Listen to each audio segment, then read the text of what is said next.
Office in Chicago has issued a flash flood warning for East Central Cook County in northeastern Illinois until 3:15 p.m. At 10:15 a.m., Doppler radar and automated rain gauges indicated slow-moving, heavy rainfall across the area. Up to 3 inches of rain have fallen with rain rates of up to 2 inches per hour. Additional rainfall amounts of 1 to 3 inches are possible. Hazard: significant flash flooding. Source: radar and automated gauges.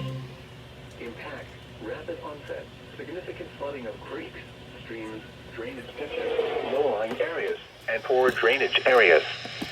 Widespread street and underpass flooding. Possible flooding of structures. Possible flooding of highways. Some locations that will experience flash flooding include Chicago, Cicero, Hammond, Oak Lawn, Berwyn, Oak Park, Lamont, Midway Airport, Austin, West Town, Irving Park, Palos Park, Blue Island, LaGrange. A flash flood warning means rapid onset flooding is imminent or may already be occurring. Persons along creeks, drainage ditches, and other waterways should take immediate precautions to protect life and property. Turn around. Don't drown when encountering flooded roads. Most flood deaths occur in vehicles.